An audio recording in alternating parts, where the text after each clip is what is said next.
Coming up on RPM today. Gordon plus Weitzel equals win. Gordon plus Weitzel equals win. There's a pattern developing here. Can anybody, including points leader Dale Jarrett, derail the new-look Hendrick Express in Talladega? Jack Sprague's points lead over Greg Biffle was identical to the number on the side of his truck coming into Texas. Will Biffle baffle or Sprague surprise? Dario Franchitti has been chasing Juan Montoya for the points lead all season, but following a lap record in qualifying by Dario, it's Juan's turn to do the chasing. Can the Scotsman hold off the Colombian down under? Is 16 points enough of a lead for pole sitter Greg Ray as he gets ready for the IRL season finale? Or will Kenny Brett get the break he needs in Texas? Hop on board. RPM Today is next.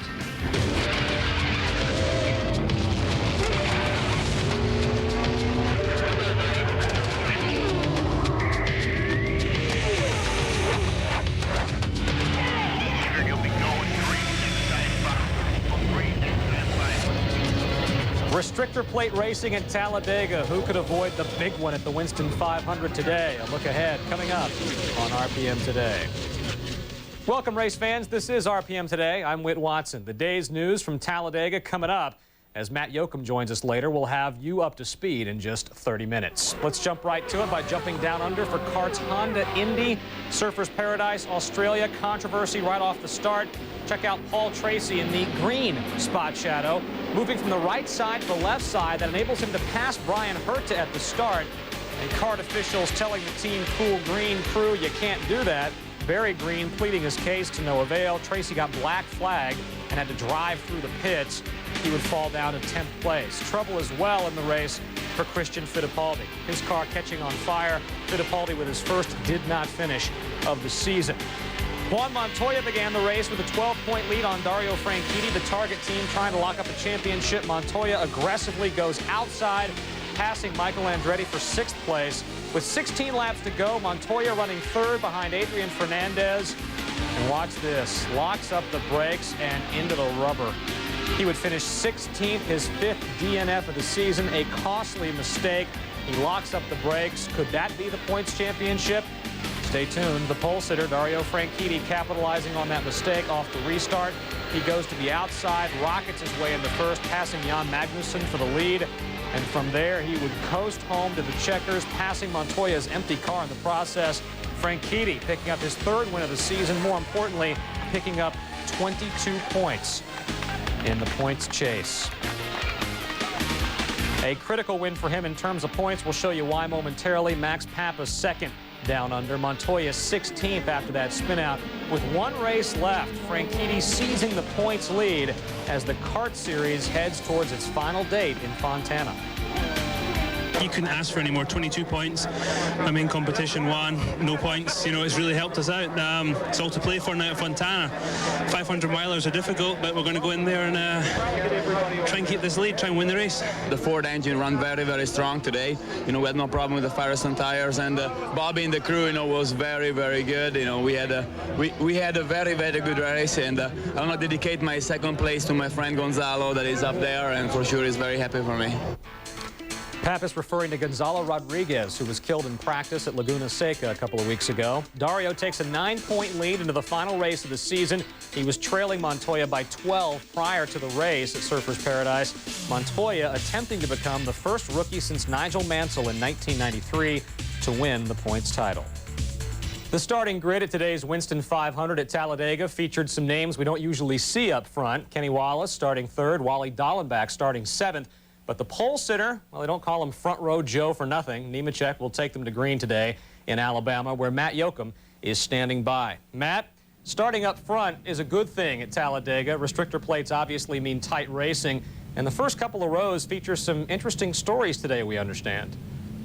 You're exactly right, Whit. You know, Talladega is a place where you expect to see 4 and 5 wide, white knuckle type racing and big crashes. But it's also a place where the unexpected is usually the norm, not the exception. On Friday, Joe Nemechek did win the pole. He and 3 other drivers in the top 7 are racing with a lot of drive, fueled with a lot of pride today, not thinking about their new rides for 2000, but wanting to win with their current teams before this season is over. I think everybody that we have are racers, and you know, Tony Glover, he wants to win races. I know Jay Smith, the whole Bell South team, these guys want to win. You know, we got a taste of victory, and I definitely want to win some more races. During the week, it's pretty hectic. It's probably the most hectic time I've spent since I've been racing. My escape is now I get to the racetrack, and especially coming here this weekend and getting in a car that's so fast. And to me, it's relaxation time at the racetrack, and it's easy to stay focused on what the goal is. You got to be a professional about this, and just because things are changing next year shouldn't change the job you're doing this year. So everybody's been real professional about it. Everybody's been giving everything they got, and I've been giving everything I have, and I expect the same, and they expect the same from me. And we got 5 races, you know, and that's 5 chances to win, and that's what we all do it for. You know, it puts a strain on some things, but as far as staying focused, no, this is, you know, we're not here playing on the weekends. This is everybody's job, and they come to do it, and, you know, the only thing, you know, if you do it right, you win the race, and that's what everybody's trying to do. Down the stretch, Dale Jarrett worried about 2 races that could hinder his chance at the Winston Cup Championship, Martinsville and Talladega. PJ survived Martinsville with a 10th place finish. Jarrett runs well on the plate tracks, winning 2 of the last 4, but the big wreck is always looming. You can't go into a race thinking about that happening. And what you got to do is just go in with your equipment the very best that you can get it, and then I have to make the right decisions on the racetrack. And if you get caught up in something, it just happens, and we'll go to Rockingham next week and try to make it better then. I don't think this is any different than anywhere else. If it happens here, if we stay neutral here and don't gain or don't lose, and next week it might all go out the window at Rockingham or something, you know. So each week's important, but you know, I feel like any race is pivotal right now. Dale Earnhardt's the most prolific restrictor plate driver in history, with 9 wins and 36 top 10s. But after engine failures in qualifying, he and teammate Mike Skinner will have to work the draft and navigate through a lot of traffic starting 26th and 27th. I think we can win from there. I think I win from last place, really, with this race car. Mike's car is running awful good, though, and then I think our packages are going to be about the same, and we just use our head and stay out of trouble. It's you know, going to be to both our benefits to work together to come up through the pack, and you know, we both got good race cars. His car generally races awfully good. Our car's a little bit slicker in the front end, so it usually qualifies a little bit better. Today, Mark Martin leads 4 other drivers, the Burtons, LePage, and Mayfield, in the chase for the Noble $5 million. Martin is the only eligible driver with restrictor plate victories, while Burton, Jeff that is, has already won 2 Noble 5s this season. 1 more win today would have earned him the old Winston million. But then again, I think he and his banker are much more pleased with the new format. A win today would be Jeff's $3rd million of 99. Whit? Matt, every driver who comes to Talladega speaks of the big one, the huge chain reaction wrecks that sometimes can come with restrictor plate racing. What kinds of tactics can drivers use today to stay out of those situations? Whit, Talladega and Daytona are 2 tracks where drivers' destiny is more than likely decided by other drivers' actions and fate. The big one doesn't discriminate, and the chances for the big one are great. Luck is a pivotal and important factor in winning here. When you can't win, the best you can do is just survive. Jeff Gordon has won 2 races over the past 2 weeks. He knows that feat is much more easier said than done. You would hope you could get up front and stay there, but you get shuffled back here and there. So, I mean, if you could get up front and stay there, that would certainly help. But the biggest thing is just to be very lucky and be away from it when it happens. You cannot drive on defense. You drive on defense, you get yourself in trouble. It's just really all luck. If anybody tells you it's skill and things like that, you know, they're just talking a bunch of crap. It's so competitive, and everybody's trying to do well, and you got a lot of mirror driving out there, and that's what I think is going to get people in trouble on Sunday. Instead of just letting somebody makes a pass on you and getting them a lap or 2 later, you know, guys are pulling down and mirror driving, and that's what makes it pretty tough. What ingredient for a productive day at Talladega is who you partner with in the draft. Last year, Dale Jarrett and Mike Skinner pushed aside their manufacturer colors and pushed each other to the front for much of the afternoon. Jarrett went on to win. Skinner faded to 7th. The key is knowing when to work with someone, then hang them out to dry before they hang you out to dry. Whit? Matt, quickly, what other factors do drivers have to worry about besides all the big wrecks? Polling a number of crew chiefs today in the garage area, they all told me besides the big one, the next biggest key is fuel mileage. Over the past 2 races here, we've had 3.5 cautions averaged per race, meaning some long green flag runs. The magical numbers today, 58 to 60. If your car falls within that window, like the Gibbs, like the RCR cars, and the Yates, you have a good shot at a win today. But if you don't, it could be a long afternoon. Whit. All right, Matt, thanks, and we'll hear from you again after the race. Look forward to it. Matt joins Bill Weber and the gang in Alabama after we're done here. NASCAR Today gives you the skinny on the Winston 500. That is right after we wrap things up on RPM Today. Keep it in the family for the big event itself. ESPN has the Winston 500 at 1 o'clock Eastern Time from Talladega on the Worldwide Leader. In the ARCA Series, the Winn-Dixie 300 from yesterday at Talladega. 8 laps to go in the event. A battle for 5th place. The 52 of Bill Baird and the 80 of Andy Lazzaro bumped into each other. A 5 to 6 car crash, including Lazzaro's car, which goes airborne. You can see it from Skip Smith's car.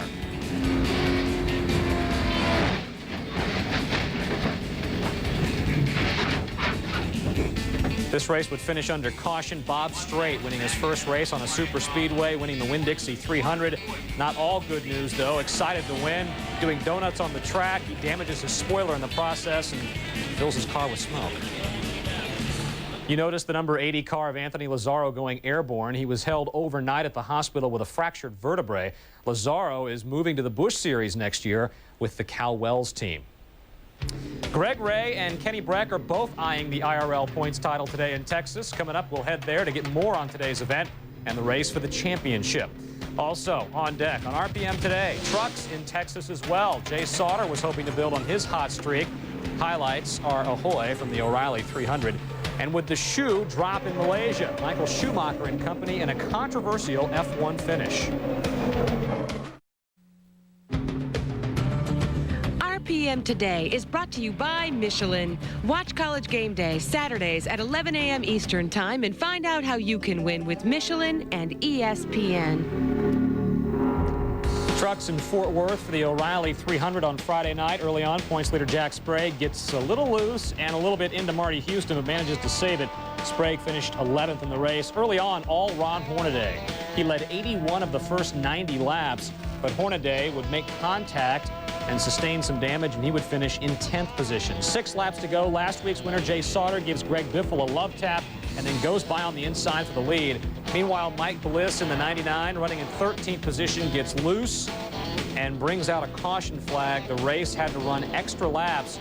Sauter, meanwhile, would not be caught. A great jump on the restart. He takes the checkered flag for the second time in as many Fridays. Afterwards, Greg Biffle talked about that last pass by Sauter.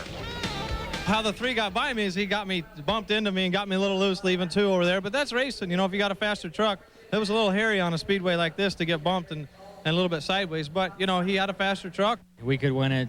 The 3 or the 50 could win it, or the 1 could win it. So, you know, if we don't win it, we'll go after him next year. But proud of these guys. Just not a good weekend. Biffle takes the points lead again. It'll come down to the final race in California in 2 weeks. Just 25 points separating the top 3. Jay Sauter moves into the top 5 after that win. Still to come, Marlo Clain checks in from Texas, where the IRL chase is down to 1 day and 3 drivers. We've got details ahead. Plus, we'll have more from Winston Cup. The Childress team had some engine issues in qualifying. We'll tell you what happened.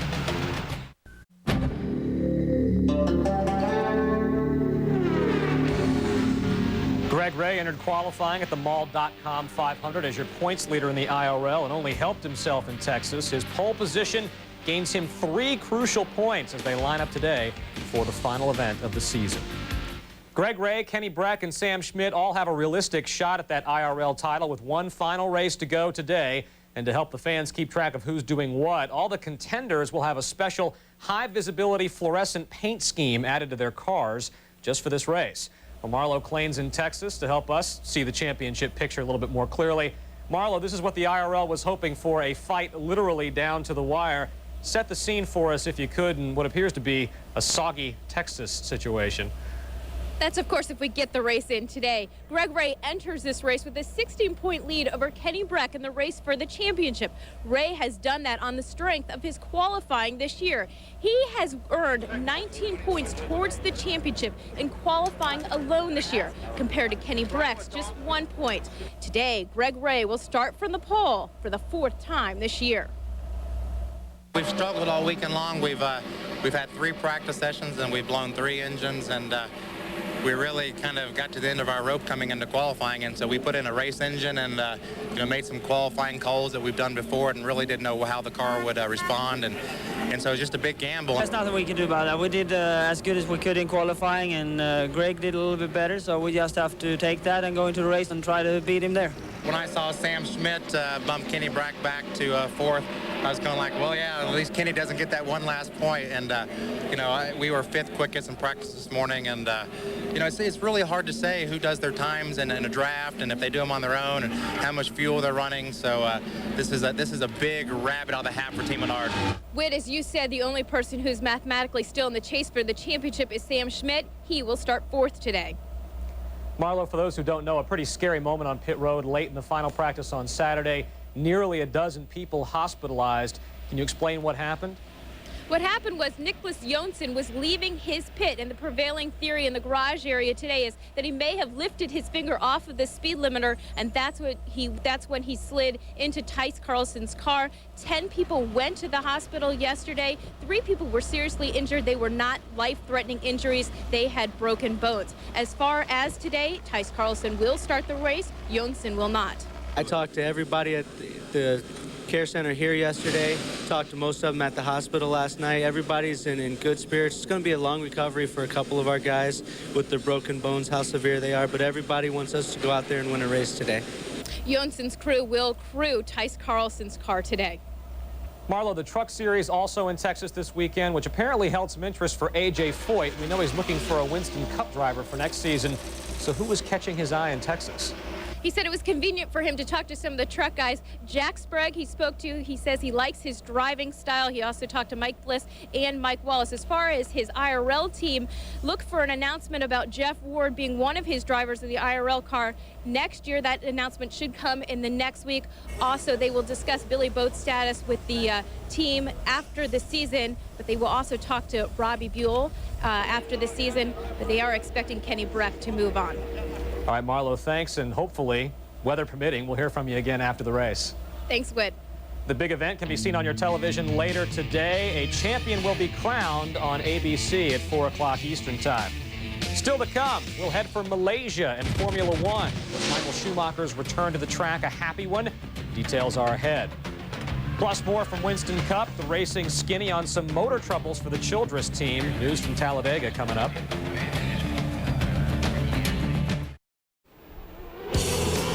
Here's how they finished at the Malaysian Grand Prix on the F1 circuit. The Ferraris of Irvine and Schumacher crossing the line 1-2. Mika Hakkinen finishing 3rd. So Irvine enters the final race of the year with a 4-point lead on Schumacher, right? Wrong. The official results from Malaysia after F1 officials handed down a ruling on the Ferraris that has raised eyebrows all the way back to Milan. 3 hours after the race was completed, after all the champagne was sprayed, F1 disqualified both Ferraris. Apparently, their deflector panels violated the rules, so Hakkinen was declared the winner and thus the provisional points champion. It also gave McLaren the constructor championship. Ferrari plans to appeal, and a ruling could come as early as Monday. In the meantime, the Outlaws kicking dirt Thursday in Highland, Texas. Danny the Dude Lasowski takes the checkered flag, his 11th win of the season. Lasowski got what he needed for the points race. He got a victory. We have to do that here on out like we had to do all our season long. That's been our goal, and that's been our goal all year as long as just run as best we could, run in the top 5, stay consistent. We might have a shot at this point deal. Once again, the names of Kinzer and Lasowski on top of the points race. No change in the order of the top 6. The margin between 1 and 2 now 50 points. For all the results from Sunday, plus reaction and stats, come back and see us at 9 Eastern on RPM tonight. The Richard Childress effort has a long way to go today. Both Dale Earnhardt and teammate Mike Skinner suffered engine failures in Friday qualifying. They regrouped, came away with the fastest 2 times in second round qualifying. Why the problems? Here's today's Racing Skinny.